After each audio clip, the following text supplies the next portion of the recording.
Bienvenue pour un nouvel épisode de votre émission depuis Washington. Nous aborderons cette semaine les axes suivants. Droits de douane imposés par les États-Unis, turbulences sur les marchés américains.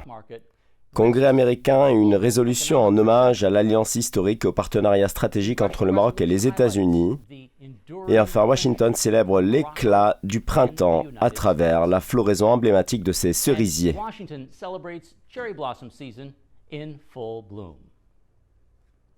Les États-Unis traversent une période d'instabilité marquée dans leurs secteurs financiers et commerciaux, les marchés réagissant à une combinaison d'incertitudes économiques, de tensions géopolitiques et de changements dans les politiques monétaires. Les investisseurs et analystes surveillent attentivement une série de facteurs allant des fluctuations des taux d'intérêt et des pressions inflationnistes aux perturbations du secteur technologique et aux ajustements du marché du travail, tous contribuant à l'augmentation de la volatilité de Wall Street. Cette turbulence ne se limite pas aux frontières américaines. Alors que la première économie mondiale vacille, ses préoccupations émergent quant à son impact sur les systèmes financiers mondiaux.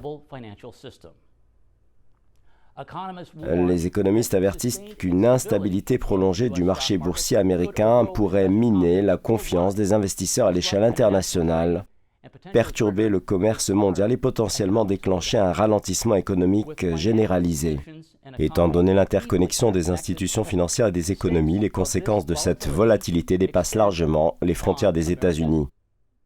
Dans la seconde partie de cet épisode, nous nous rendrons au Capitole, où une nouvelle résolution du Congrès souligne l'amitié historique entre le Maroc et les États-Unis. Nous vous inviterons également à découvrir le cœur de Washington DC qui s'anime de couleurs lors du festival annuel des cerisiers en fleurs au printemps.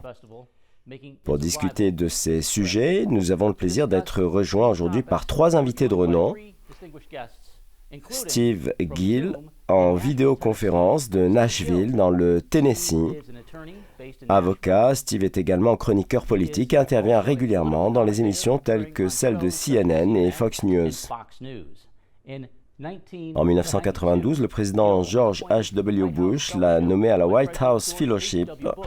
Il a par ailleurs occupé le poste de directeur des affaires intergouvernementales au sein du bureau exécutif du président, représentant le commerce américain sous les administrations Bush et Clinton. Nous accueillons également Gregory Aftandilian, un grand ami de l'émission, expert en politique du Moyen-Orient et en politique étrangère des États-Unis. Il est maître de conférences et membre du programme de politique étrangère des États-Unis à la School of International Service.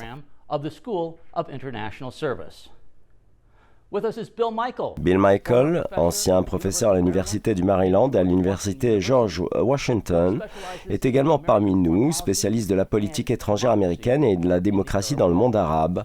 Il apportera son éclairage sur ces questions. Enfin, nous sommes heureux de retrouver notre chroniqueur Chris Lapettina, directeur de Focus Consulting, stratège politique. Chris collabore avec le Parti démocrate. Alors avant d'entamer notre discussion, tournons-nous vers notre correspondante Shorouk Diab pour un rapport sur l'impact de la guerre commerciale sur la liquidité des marchés boursiers américains. Nous vous écoutons, Shorouk.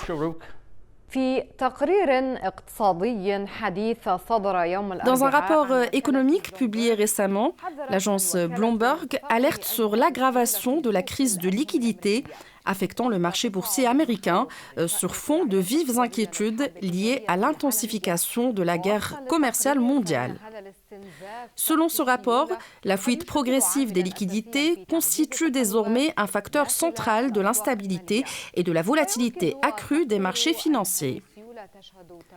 Cette raréfaction des liquidités résulterait d'une combinaison de facteurs interdépendants, au premier rang desquels figure le durcissement de la régulation financière et l'incertitude générée par des politiques commerciales internationales de plus en plus imprévisibles. Bloomberg souligne que la perspective de nouveaux droits de douane imposés par les principales puissances économiques contribue à renforcer la complexité de l'environnement commercial mondial. Ces tensions ont provoqué d'importantes fluctuations dans les performances des actions individuelles, rendant plus difficile pour les institutions financières la mise en œuvre de stratégies d'investissement stables et cohérentes. Les données recueillies par la Deutsche Bank révèlent ainsi que la liquidité des contrats à terme sur l'indice S&P 500, l'un des principaux baromètres du marché américain, a atteint son niveau le plus bas depuis 2 ans. De son côté, Citiground indique que la moyenne mobile sur 5 jours de son indicateur de liquidité s'approche également de seuils inédits depuis près de 24 mois. Commentant cette situation, Rob Friesen, directeur des opérations de Bright Trading, basé à Las Vegas, estime que les tensions commerciales liées aux droits de douane exacerbent la volatilité des marchés et compliquent considérablement les efforts visant à préserver la stabilité des échanges. La baisse des liquidités coïncide ainsi avec la montée des tensions commerciales, plaçant les marchés américains dans une situation de grande fragilité et contraignant les investisseurs à réviser en permanence leur stratégie. Face à ces défis, Wall Street évolue désormais dans un environnement où la volatilité ne constitue plus un phénomène temporaire, mais bien une caractéristique structurelle de la période actuelle. Dans ce contexte incertain, l'attention des acteurs économiques reste tournée vers les orientations de la politique monétaire américaine et sur la capacité des autorités de régulation à restaurer un cadre propice à la stabilité des marchés, malgré l'escalade des tensions commerciales à l'échelle mondiale.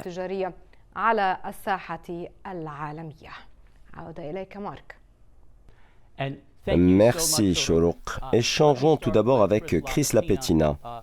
Alors, quelle lecture faites-vous de la conjoncture économique actuelle aux États-Unis ? La Réserve fédérale a à plusieurs reprises relevé ses taux directeurs. Ces décisions ont suscité de vives réactions sur les marchés, alimentant les tensions et accentuant la volatilité. Alors, quel regard portez-vous sur notre politique monétaire ? Merci Marc. Nous revenons tout juste de la période du Ramadan et le printemps s'installe à Washington. Nous entamons donc ce nouvel épisode avec un sujet majeur et particulièrement d'actualité. Comme l'a souligné Shourouk dans son rapport, nous traversons une phase de transition. Sous la présidence de Donald Trump, la politique étrangère des États-Unis, tout comme sa politique économique, semble prendre un nouveau tournant, notamment à travers l'instauration de droits de douane. Ce type de changement structurel provoque des secousses sur les marchés financiers.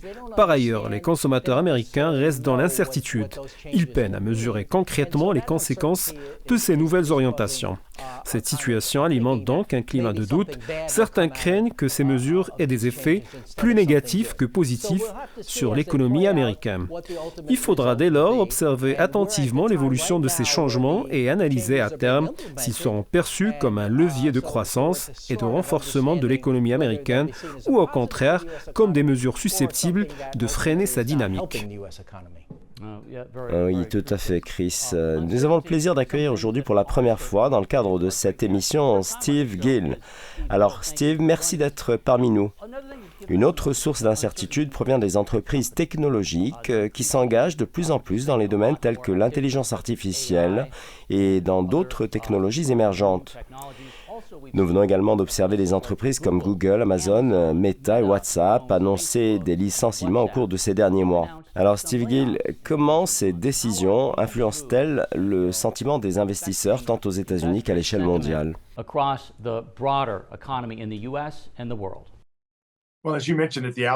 Comme vous l'avez souligné tout à l'heure, les marchés détestent l'incertitude. Ils recherchent la stabilité et la prévisibilité, que ce soit dans les secteurs de l'intelligence artificielle, de la technologie ou sous l'administration Trump. L'incertitude et l'instabilité sont omniprésentes. Ce phénomène n'affecte pas seulement le marché américain, mais touche également l'ensemble du monde, en particulier avec les événements en cours au Moyen-Orient et entre l'Ukraine et la Russie. Toutes ces dynamiques ne font qu'accentuer cette incertitude.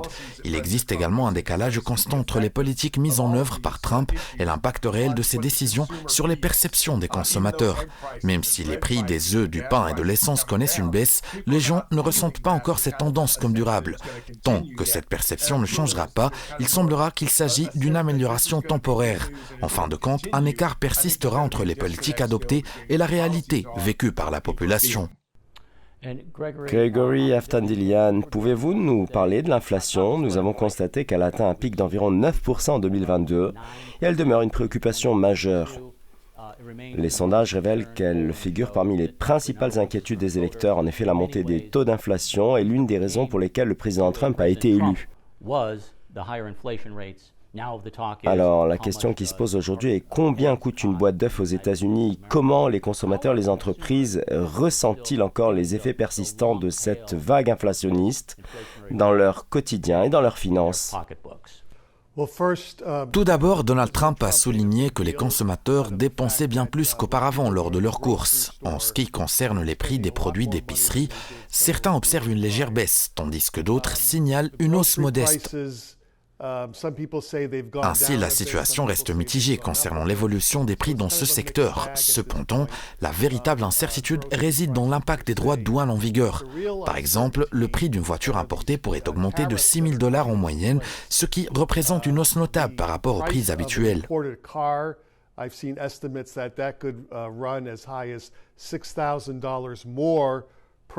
Même pour les véhicules produits localement, une grande partie des pièces détachées provient du Mexique et du Canada, ce qui pourrait entraîner une hausse des prix des voitures domestiques.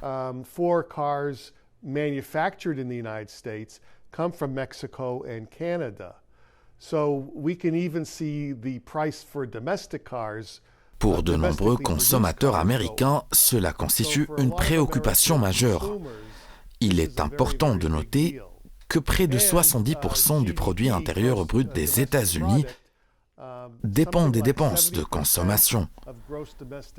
Si les consommateurs deviennent plus prudents et réduisent leurs dépenses, l'économie pourrait en ressentir les conséquences, pouvant mener à un ralentissement. Quel impact, selon vous, cette politique aura-t-elle sur l'industrie automobile? Lors des dernières élections, le président Trump a bénéficié du soutien des ouvriers du secteur automobile et des syndicats, notamment dans les États comme le Michigan et le Wisconsin. Alors comment pensez-vous que cette dynamique influencera l'ensemble du marché en termes de stabilisation ou de déstabilisation?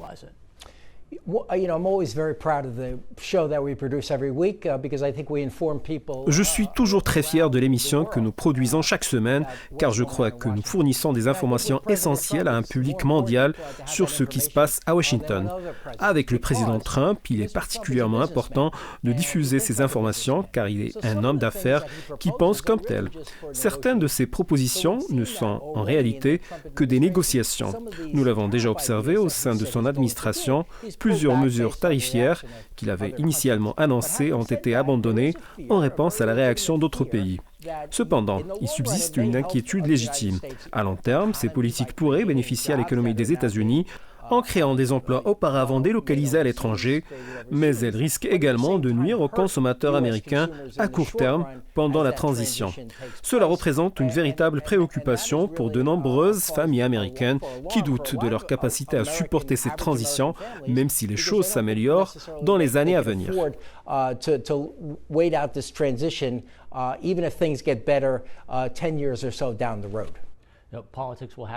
Nous allons entrer dans un cycle électoral dans quelques semaines. Des élections législatives se tiendront et de nouveaux élus issus de l'administration Trump arriveront probablement.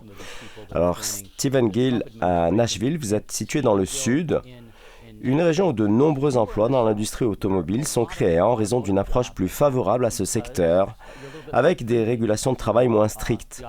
Cela pourrait avoir un impact significatif sur l'arrivée de nouveaux emplois dans votre région. Par ailleurs, le secteur technologique a également subi des pertes avec certaines grandes entreprises ayant vu leur valeur marchande diminuer de près de 2 000 milliards de dollars. Alors, comment percevez-vous l'impact de ces évolutions sur le secteur technologique ainsi que sur les opportunités d'emploi dans l'industrie automobile qui pourraient se créer dans le Sud?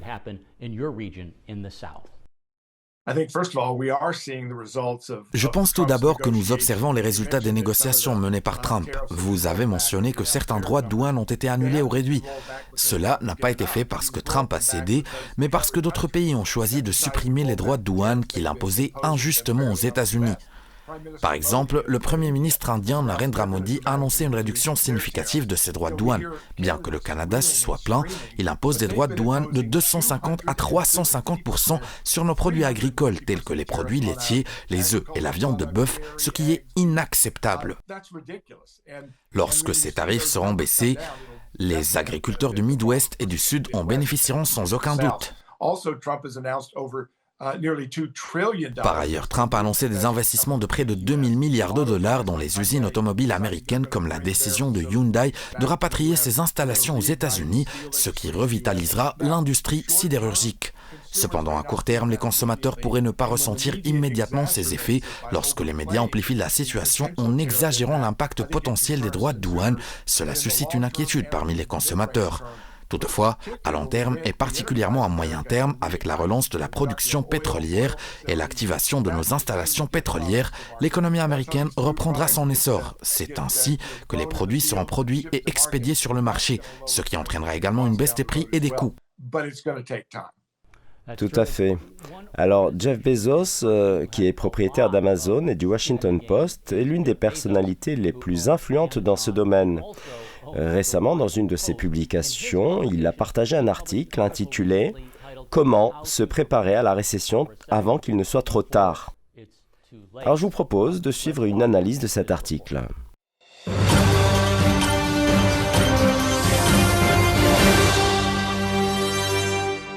Sous le titre « Comment se préparer à une récession avant qu'il ne soit trop tard », le Washington Post a publié un éditorial de Michelle Singletary. L'auteur y affirme que vous viviez au jour le jour, que vous disposissiez d'importantes économies, les guerres tarifaires erratiques du président Donald Trump affaiblissent les marchés et font passer les prédictions d'une récession imminente pour une simple avance sur un prêt destiné à acheter des œufs dont le prix a augmenté de 10,4% le mois dernier.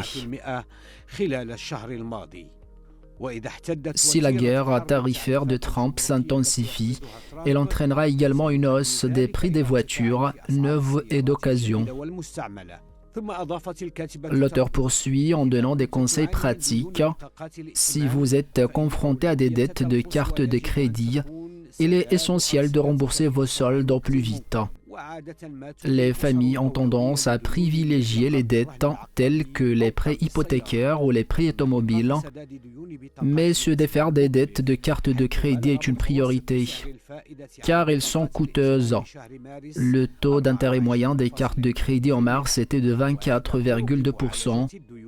Une option pour alléger ces dettes serait de contracter un prêt personnel à faible taux d'intérêt ou d'opter pour une carte de crédit sans intérêt avec transfert de solde. Elle ajoute ensuite, reportez vos projets de voyage cet été tant que vous n'avez pas économisé suffisamment. Sinon, vous vous exposerez à l'endettement si votre revenu est modeste et que vous n'avez pas de marge de manœuvre pour de nouvelles réductions de dépenses ou ne pouvez pas augmenter vos heures de travail, il serait judicieux de réévaluer votre mode de vie. Le paiement de votre loyer proche, réfléchissez à déménager ou à trouver un colocataire. En conclusion, l'auteur conseille en plus de mettre en place un fonds d'urgence en période de récession, de rechercher d'autres sources de financement en cas de besoin.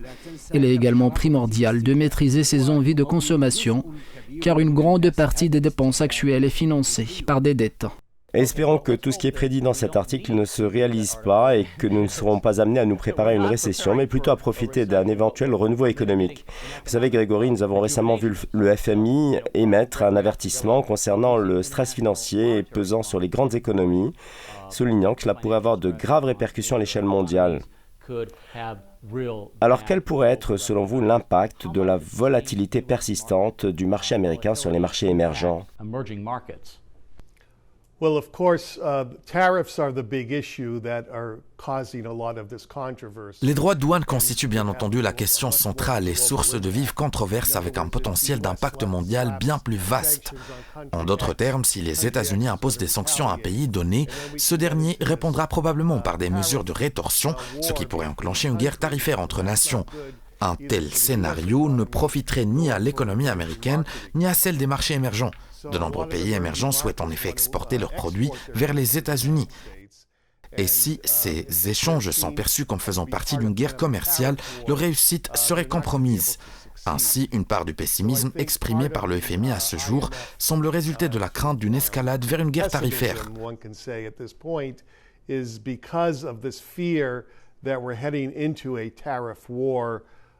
Bien que cela ne soit pas comparable à la crise des années 1930 qui a mené à la Grande Dépression, une guerre tarifaire pourrait néanmoins contribuer à une récession aux États-Unis tout en déclenchant d'autres dans plusieurs pays à travers le monde. Steve Gill, la toute première question abordée lors du débat opposant Donald Trump à Kamala Harris portait précisément sur la question des droits de douane. Kamala Harris a affirmé qu'il ne s'agissait au fond de rien d'autre qu'une taxe supplémentaire imposée au peuple américain. De son côté, Donald Trump a déclaré que, mis à part sa famille, ce qu'il affectionnait le plus était de disposer d'un tarif douanier qu'il pouvait utiliser comme instrument de négociation. Dans ce contexte, quelles pourraient être, selon vous, les répercussions de cette stratégie sur l'économie américaine? Peut-on véritablement y voir un simple prélèvement supplémentaire supporté par les consommateurs américains?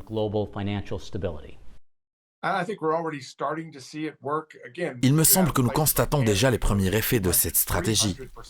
Lorsque des pays à l'instar du Canada appliquent des droits de douane de 200 à 300% sur certains produits américains, il devient difficile de parler d'échanges équitables. Il est d'ailleurs intéressant de noter que le Canada impose une taxe de 25% sur les oranges en provenance des États-Unis, une mesure dont on peine à comprendre la logique économique, sachant que ni Vancouver ni Ottawa ne sont réputés pour leur production d'agrumes. S'agissant du Royaume-Uni, le différend commercial avec les États-Unis ne porte pas uniquement sur les biens matériels, mais concerne également les services et la propriété intellectuelle, domaine où les déséquilibres sont particulièrement marqués. Les droits de douane imposés par le Royaume-Uni sur les produits américains restent largement supérieurs à ceux appliqués en retour par les États-Unis. Prenons l'exemple du secteur automobile. Les voitures américaines sont taxées à hauteur de 10% au Royaume-Uni, tandis que les véhicules britanniques importés ne subissent qu'un droit de douane de 2,5%, sans compter une TVA de 20% au Royaume-Uni qui alourdit encore davantage la facture. Steve Gill, au-delà de cette anecdote surprenante sur le prix du jus d'orange au Canada, j'ignorais d'ailleurs qu'il était majoré de 25%, ce que je garderai en mémoire lors de mon prochain séjour. Un autre phénomène retient particulièrement mon attention. Nous observons actuellement un mouvement significatif de désengagement des investissements étrangers des marchés américains. Ces derniers procèdent à des ventes massives d'actions américaines et réorientent leurs capitaux vers d'autres régions du monde, que ce soit au Moyen-Orient, en Asie ou encore en Europe. Faut-il s'inquiéter pour l'économie américaine? Effectivement, c'est une dynamique que l'on observe actuellement sur les marchés financiers. Toutefois, il convient de rappeler que l'administration Trump a d'ores et déjà annoncé un vaste plan d'investissement estimé entre 1 500 et 2 000 milliards de dollars, destiné à stimuler la création d'emplois et à encourager l'implantation de nouvelles industries sur le sol américain. Par ailleurs, les mouvements d'investissement que l'on constate aujourd'hui traduisent aussi la reconnaissance d'un fort potentiel de croissance dans certaines régions du monde, notamment en Afrique, au Vietnam ou encore dans plusieurs pays d'Amérique du Sud et d'Amérique centrale. En tant qu'investisseur, il est naturel de s'intéresser à ces marchés émergents dont les perspectives de développement sont prometteuses et offrent des rendements potentiellement supérieurs. Je ne pense donc pas que l'ensemble des fluctuations actuelles des marchés s'explique exclusivement par les politiques de Donald Trump.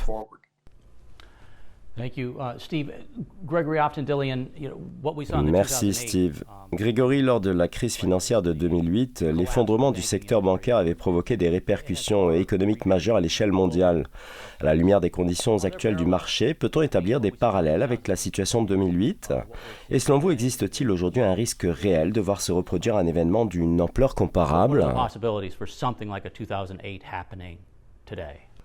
La crise de 2008 trouve essentiellement son origine dans les prêts subprimes et dans le surendettement des banques auprès de créanciers à haut risque.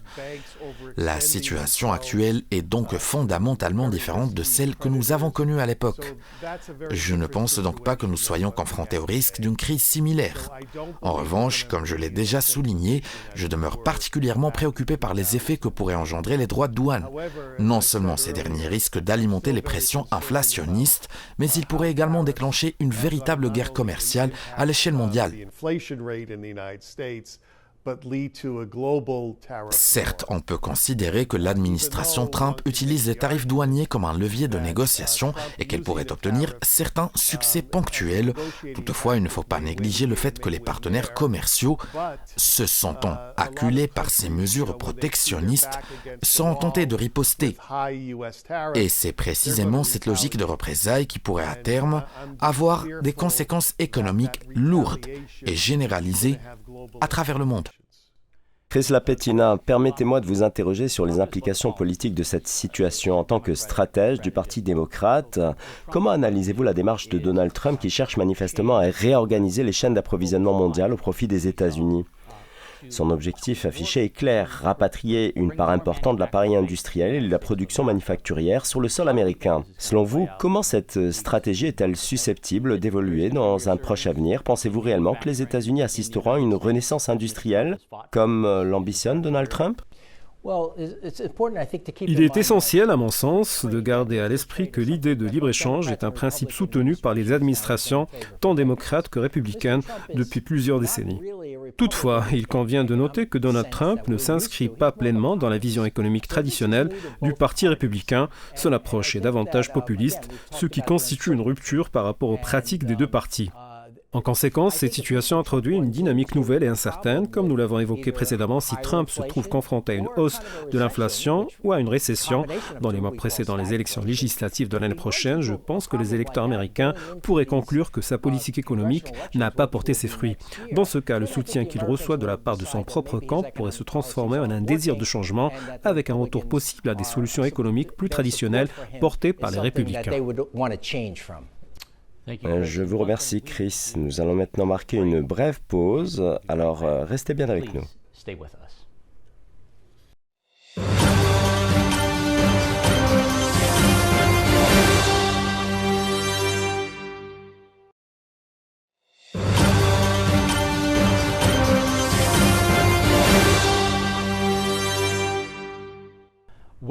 Nous voilà de retour pour la suite de votre émission depuis Washington. Dans une rare manifestation d'unité bipartisane, le Congrès américain a récemment présenté un projet de résolution visant à rendre hommage à l'amitié historique et stratégique qui unit les États-Unis et au Maroc. Ce projet de résolution, bien qu'encore à l'état de proposition, célèbre plus de 2 siècles de relations diplomatiques initiées en 1777, lorsque le Maroc fut le premier pays au monde à reconnaître l'indépendance des États-Unis. Les législateurs américains y qualifient le Maroc d'allié fidèle et constant, partageant avec les États-Unis des valeurs communes telles que la paix, la stabilité et la coopération régionale. Le texte met également en lumière le rôle croissant du Royaume dans les partenariats stratégiques des États-Unis, rappelant notamment son statut d'allié majeur hors OTAN, ainsi que sa participation active et son leadership lors d'exercices militaires conjoints d'envergure, à l'instar de l'exercice African Lion organisé en partenariat avec l'armée américaine. Dans un contexte international marqué par la montée de tensions et par des recompositions d'alliances, notamment en Afrique et au Moyen-Orient, cette initiative du Congrès témoigne d'un nouvel élan de reconnaissance à l'égard de l'une des plus anciennes et solides relations diplomatiques des États-Unis. Pour approfondir cette question, nous avons le plaisir d'accueillir aujourd'hui, pour la seconde partie de cet épisode, Bill Michael.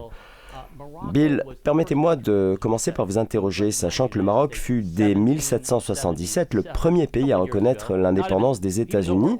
Quelle portée revêt aujourd'hui cette initiative du Congrès américain qui entend consacrer officiellement un lien diplomatique vieux de plus de 2 siècles?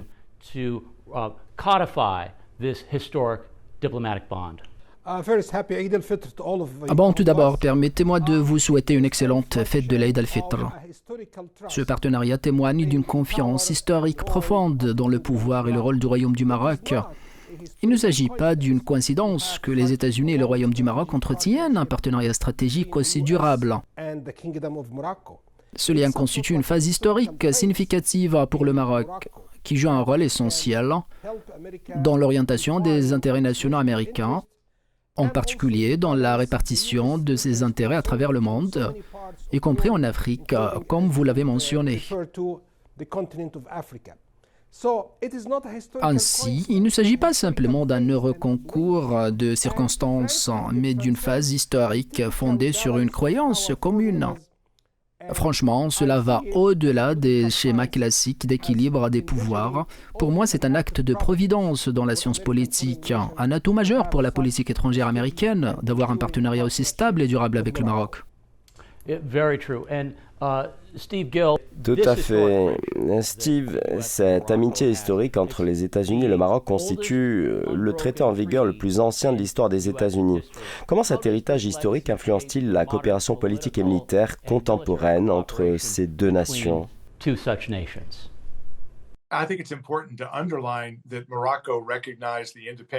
Il est essentiel de souligner que le Maroc a reconnu l'indépendance des États-Unis bien avant notre victoire. Contrairement à d'autres nations qui attendaient de voir l'issue des événements pour se positionner, le Maroc nous a soutenus avant même que la victoire ne soit assurée. Cet aspect est fondamental car il montre un soutien de principe dès le début, bien qu'avant qu'une victoire ne soit certaine. Ayant eu l'occasion de voyager et de travailler à travers le monde, il est évident que les relations humaines y jouent un rôle essentiel, même si cela ne se reflète pas toujours au niveau gouvernemental. Pour que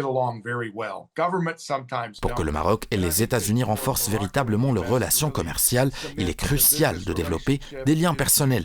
Cela permettra à davantage de personnes aux États-Unis de découvrir le Maroc, que ce soit sur le plan touristique ou commercial. Du point de vue du président Trump, les pays qui réussissent le mieux sont ceux qui établissent des relations personnelles solides avec lui. Le Maroc est donc bien positionné pour tirer parti de cette dynamique, ce qui pourrait lui offrir un avantage certain dans la compétition pour les affaires, les investissements et les relations futures avec les États-Unis. Trump accorde une grande importance à ses relations personnelles avec les dirigeants étrangers et je suis convaincu que le Maroc est bien placé pour en bénéficier. Chris Lapetina, l'exercice African Lion qui se déroulera dans les semaines à venir constitue l'un des plus grands exercices conjoints entre les forces armées africaines et américaines. Quel message cela transmet-il quant à l'évolution et à l'ampleur croissante du partenariat en matière de sécurité et de politique entre les États-Unis et le Maroc? La région du Sahel représente une question géopolitique stratégique et de sécurité nationale d'une importance capitale pour nous. Il est essentiel de maintenir une vigilance constante. Nous avons besoin d'alliés fiables dans cette région ainsi que d'une présence sur le terrain en laquelle nous pouvons avoir une totale confiance. Le Maroc, sous la conduite du roi Mohamed VI, répond parfaitement à ces besoins. Grâce à sa réputation et à son influence, le Maroc peut jouer un rôle clé d'intermédiaire pour les États-Unis, étant largement respecté non seulement au sein de sa région, mais également à l'échelle mondiale. Examinons maintenant ce rapport qui explore de manière plus détaillée les relations bilatérales entre le Maroc et les États-Unis. Les relations entre Washington et Rabat constituent un exemple exemplaire d'amitié et de coopération marqué par des pages historiques qui s'étendent sur plus de 2 siècles. L'histoire de cette relation remonte à 1777 lorsque le Maroc devint le premier pays à reconnaître officiellement l'indépendance des États-Unis. En 1786, les deux nations signèrent le traité de paix et d'amitié toujours en vigueur aujourd'hui, en faisant ainsi le traité ininterrompu le plus ancien de l'histoire des États-Unis. Ce traité a établi des bases solides pour des relations diplomatiques et commerciales fructueuses reposant sur l'égalité, des intérêts communs et un respect mutuel. Au fil des décennies, ces relations se sont élargies pour inclure des domaines variés, allant de la lutte contre le terrorisme et la sécurité à des échanges culturels et commerciaux. Depuis 2004, le Maroc est classé allié majeur non membre de l'OTAN. Le pays accueille chaque année l'exercice African Lion, parmi les plus grands exercices militaires multinationaux du continent organisés en collaboration avec les forces armées américaines.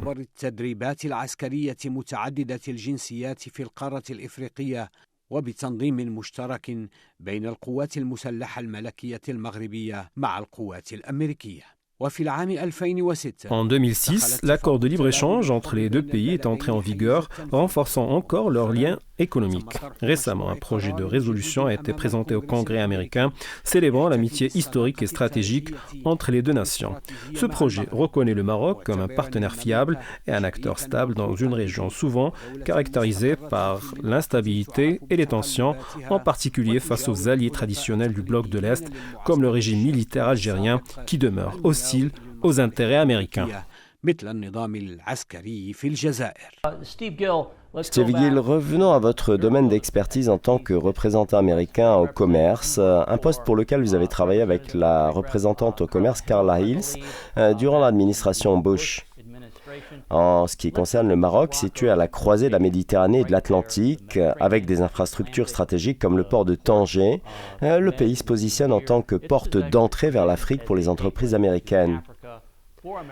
Alors, quelles initiatives ont été mises en place pour renforcer la coopération entre les deux nations dans ce contexte ? Je dirais que cela est loin d'être le cas. Comme l'a mentionné Bill, il s'agit d'un emplacement géographique stratégique.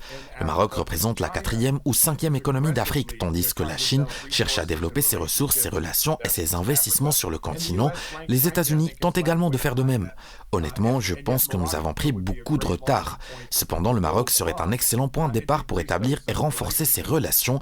Mais comme l'a souligné Chris, le choix par défaut aux États-Unis tend souvent vers l'isolationnisme, se retirant ainsi du monde, en particulier du point de vue de la prospérité, de l'économie et des affaires, ce qui est selon moi une voie erronée.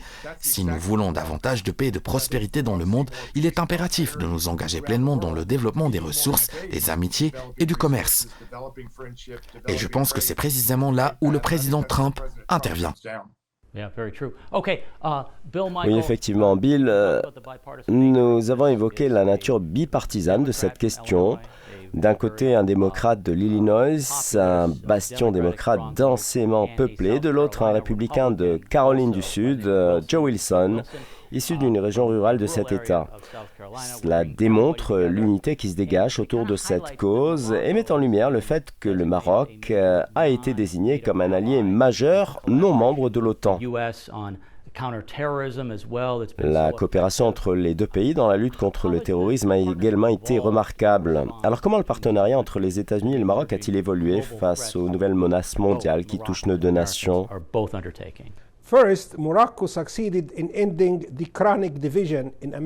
Tout d'abord, le Maroc a réussi à surmonter la division chronique qui caractérise la politique américaine, notamment à Washington, en instaurant un consensus politique sur la reconnaissance de l'importance historique du royaume.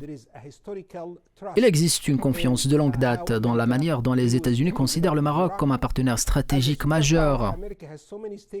L'Amérique, avec ses nombreux enjeux politiques, doit exercer son pouvoir de manière efficace pour le préserver. Et le Maroc joue un rôle crucial en soutenant cette démarche dans le cadre de la politique étrangère américaine. La coopération entre les deux pays repose sur des bases solides, tant sur le plan moral que stratégique. Ce n'est pas simplement une dynamique de pouvoir, il y a une réelle composante éthique. Lorsque les États-Unis et le Maroc se sont associés pour initier de nouvelles initiatives vis-à-vis du monde islamique, de la région arabe, du Moyen-Orient ou de l'Afrique, l'accent a été mis sur la création d'une communauté de nations fondée sur des principes solides. C'est cette dimension morale qui explique le succès de cette coopération et garantit sa pérennité.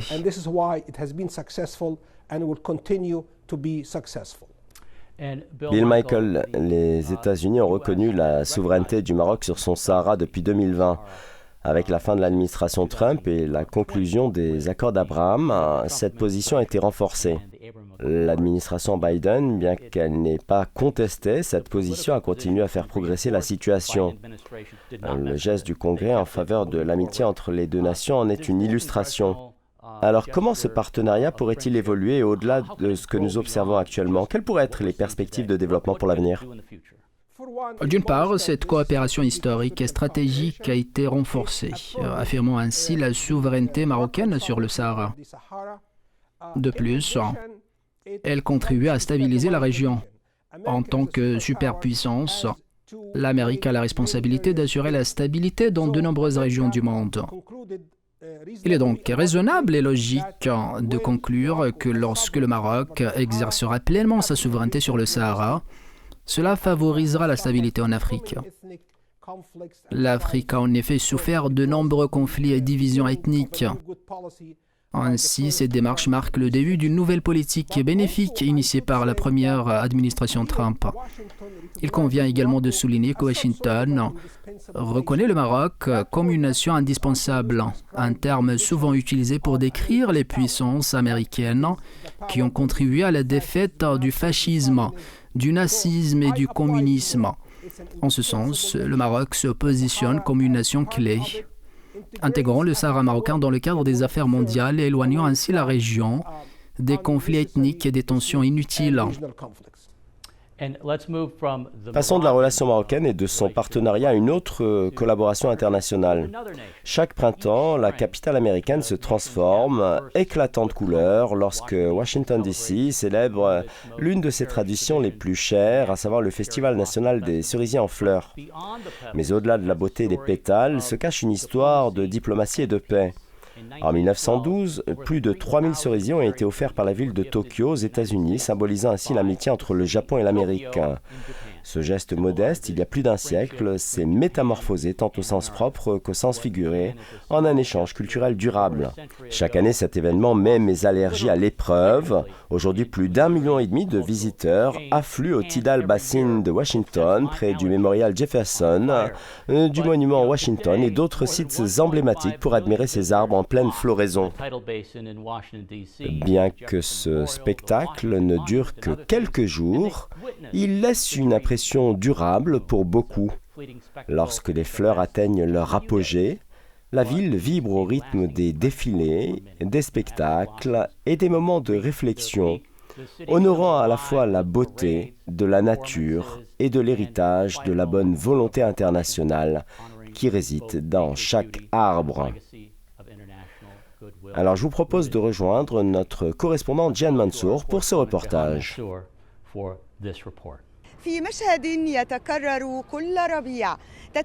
Chaque printemps, la capitale américaine Washington se métamorphose en un tableau vivant, baigné dans les couleurs éclatantes des fleurs et le parfum envoûtant de l'histoire. C'est la période du Cherry Blossom Festival, le festival des cerisiers en fleurs, qui attire chaque année des centaines de milliers de visiteurs. Cette édition a été marquée par une affluence plus importante, des festivités plus éclatantes et surtout un sens symbolique renforcé. Depuis plus d'un siècle, ce festival est devenu un rendez-vous incontournable pour célébrer à la fois la nature et la diplomatie. Le comité organisateur de cette année affirme que l'événement est l'un des plus importants depuis plusieurs années, avec un programme riche en spectacles culturels, fêtes et défilés. Bien que le premier festival ait eu lieu à Washington DC en 1935, ses racines remontent à plusieurs décennies lorsque Eliza Scidmore, premier membre du conseil d'administration du National Geographic, visita le Japon et succomba à la beauté des cerisiers en fleurs.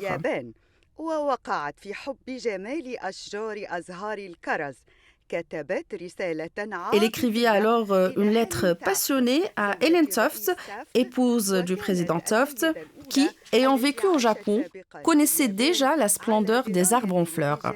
Elle adopta avec enthousiasme l'idée de Scidmore.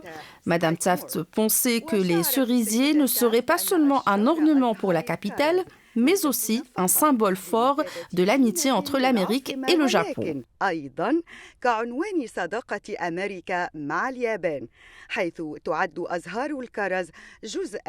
Ces fleurs, emblématiques du patrimoine culturel japonais, sont devenues un élément marquant du paysage de Washington. Bien que la floraison ne dure que quelques jours, les visiteurs se pressent pour immortaliser ces moments dans l'une des saisons les plus romantiques et magiques de l'année. année.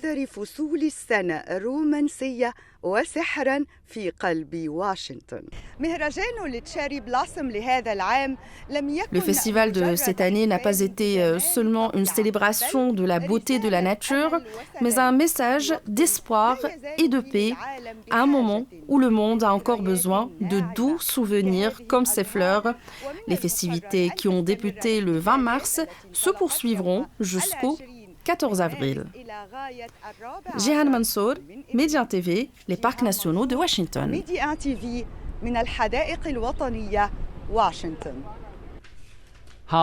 Des fleurs qui sont d'une beauté saisissante, bien que je doive les admirer à distance tout en prenant mes médicaments pour les allergies lors de mes déplacements dans les rues de Washington DC.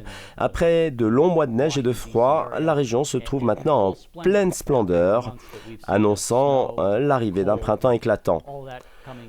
Je vous remercie d'avoir suivi ce dernier épisode de votre émission depuis Washington. Nous vous invitons à continuer de nous suivre sur les plateformes de Média TV. Un grand merci à nos invités, Steve Gill, Gregory Aftandilian, Bill Michael, notre chroniqueur Chris Lapetina, ainsi qu'à nos correspondantes, Jehan Mansour et Shorouk Diab. Un grand merci également à toute l'équipe de production dirigée par le réalisateur et producteur Mohamed Saïd Al-Wafi. Je vous salue et vous donne rendez-vous dès la semaine prochaine pour un nouvel épisode de votre émission depuis Washington. Oh my goodness. Oh wow. This is happy birthday. Oh, thank you. Oh. Happy birthday to you. Okay, so let us play some. I did. Thank you.